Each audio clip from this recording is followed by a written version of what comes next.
we are here at Doug and Stacy's house. We're excited to hang out with our Missouri homesteading compadres, so let's go see what they're up to.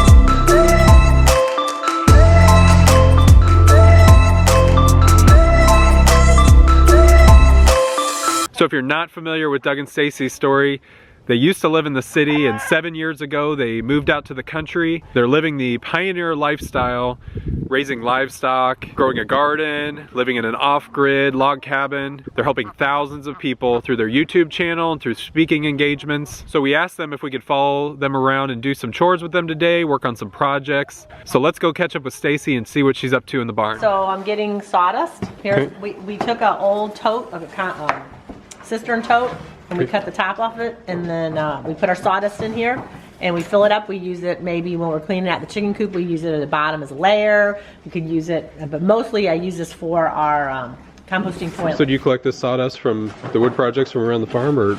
No, there's Amish lumber yards, sawmills all over, and so they let you go. We go get a truckload and we just fill it up. Okay. And we get it, and it's great. The trick though is if you do the sawdust, you want to make sure that it is dry. Don't go on a wet day, because dry sawdust is the best to absorb everything. If you have wet sawdust, it won't work as well. You ready to do your chores now? Your time for the seat. He's looking at me. What do I do if a Rambo attacks? What do I do? Run? Wipe your head out. All right. So we just basically just supplement them in the wintertime a little bit. Not our food source of sheep, but just the ones that are breeding, and we'll be milking out and stuff like that later on. So a little bit of sunflowers, oats, because oats are not GMO'd, and then just a little bit of sweet feed because it has molasses and stuff in it, which is good for them. Sheep crack.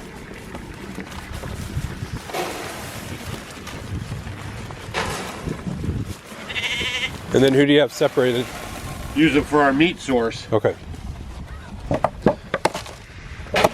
We're not really market folks. Yeah.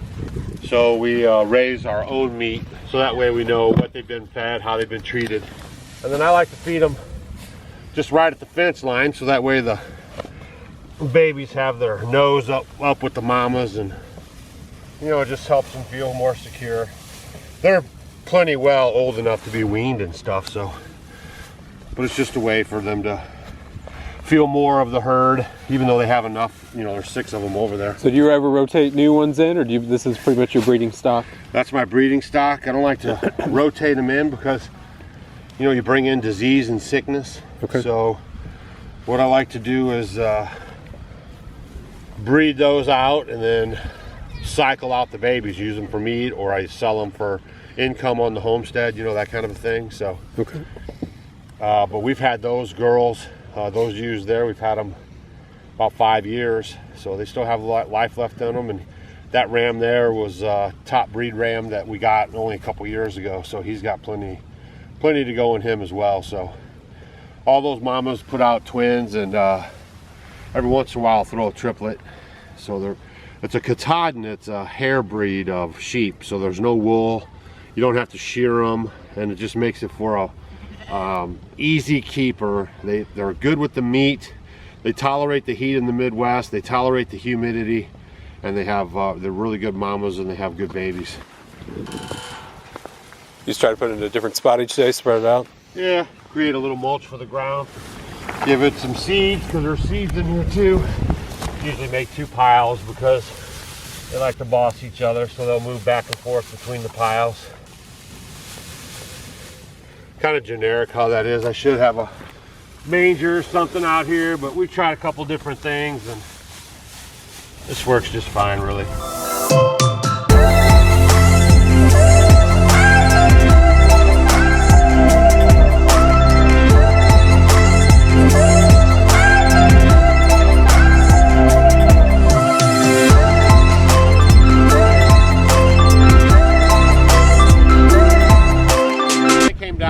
hang out for a little bit and get some, you know, try to get an idea, I guess, of how we do it. You know, they did a series on their channel about living off grid, and so they came down. They're like, man, we want to come see how you guys are actually functioning and living off grid, because for us, it sucked.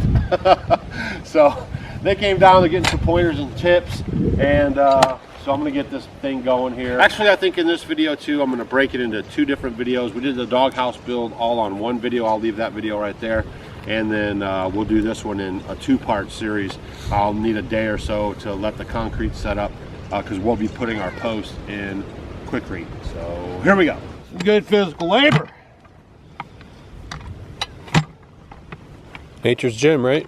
That's right. Well, they'll be watching. Why don't you have an auger? That's how lazy man does it. It's a true saying that if you don't use it, you'll lose it.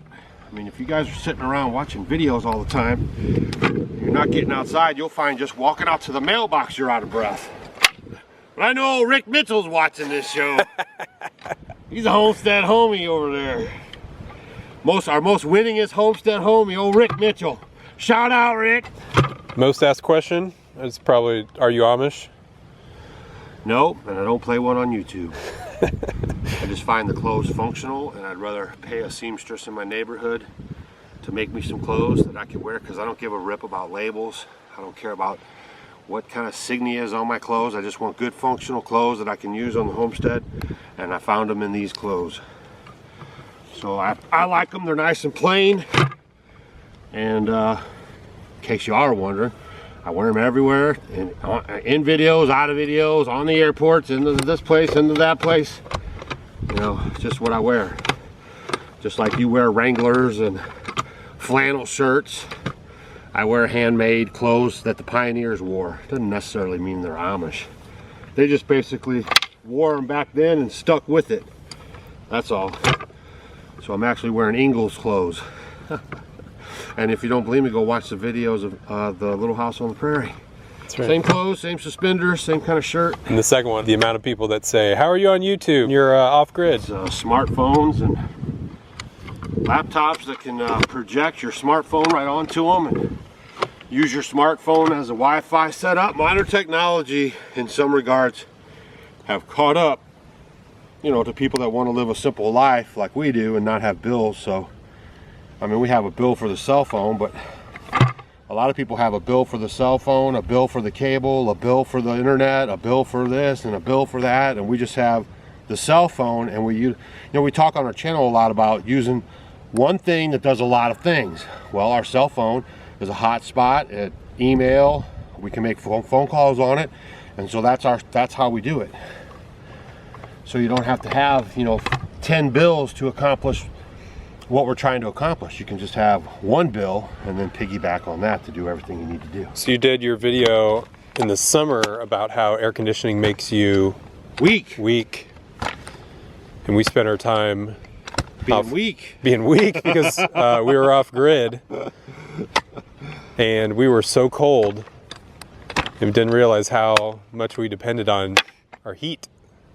Because what happens is, now more than ever in the history of man, not just the modern times, but we've become so adapted to the controlled environment. You know, I mean, just think about before all this, you know, this co-opting of making you live like inside. Like, think about it, you live in your house that's totally climate controlled, then you go in your car, which is totally climate controlled, then you go into your office building, which is totally climate controlled, and then you go to your store, which is totally climate controlled, and then you come back to your house, which is totally climate controlled. That is not the way man existed, right? Like, you would go out and like the elements were part of your body. Like, actually we used to be even hairier than we are now, because that used to create an insulation for us. But because we've co-opted into this controlled environment, we're losing some of those traits. But you can tell when people aren't outside much, just because of the way they act when they're actually in the elements, you know. So it's you know, you're tricking your body into all these controlled environments, and then when you actually, like, what if something really does happen, right? Like, what if the actual grid goes down, or what if this nut job in North Korea like really sets off an EMP, or what if we have a solar flare and like the grid goes down? I mean, like, what are you gonna do? Like, how are you gonna manage? So our kind of philosophy is we just kind of live this pioneer lifestyle right here. When we're around those luxuries, we're cool with it, but we don't let it corrupt us. You know, our bodies are more conditioned now, and we're healthier for it than they were 7 years ago when we first started. What about adapting to the off-grid lifestyle? It's been 7 years you guys have been out here? 7 years we've been up here with no electricity. We run a small generator every once in a while. And, you know, we're outside a lot, so we're not like sitting around too much. How long did it take you to kind of not think about it as much, or? Immediately. Okay.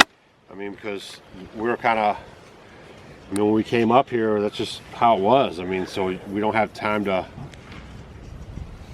look back on it or dwell on it or anything. It's just like, here's what we have, and then we started. Another thing we talk about a lot is being solution focused and not problem focused. So if we got up here, we could have been like, oh my gosh, how are we going to do it? And then just been worried about the problem of not having the electricity. But we started becoming solution focused, so we started putting into places all of our systems, like the wood cook stove, and you know, and then we had to haul water. We hauled water for 5 years until we put in a gravity fed cistern. And a lot of those things, advice, I guess you could say I'm giving you, is when you get to your homestead, you want to rush, rush, rush, and go, go, go. But I can tell you guys that because I didn't do that, we've actually made improvements that were far better than I would have been if we would have just jerry-rigged it together, right? If that makes sense. So like our water catchment system is boss. I mean, we have 3,000 gallons. We collect rainwater. It gravity feeds into our cabin.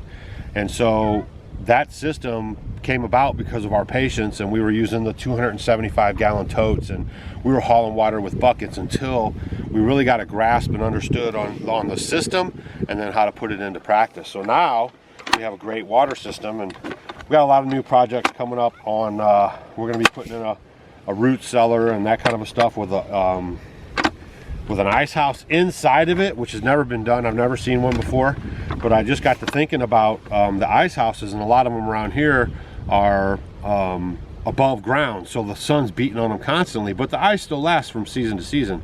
So I just thought, man, if I'm going to put in a root cellar, why not section off part of that root cellar and then make an ice house in the ground where the temperature stays consistent? I should have no problem. I could probably use less ice and have less problem with it melting. You know, we're just trying to get all of our infrastructure in. I'm still young enough, you know, I'm only 50, and I can get out here and do this kind of good physical labor. It keeps me, you know, healthy, and so that way when I'm 70 and 80 and I don't feel like doing it, I can just sit in the house and watch YouTube.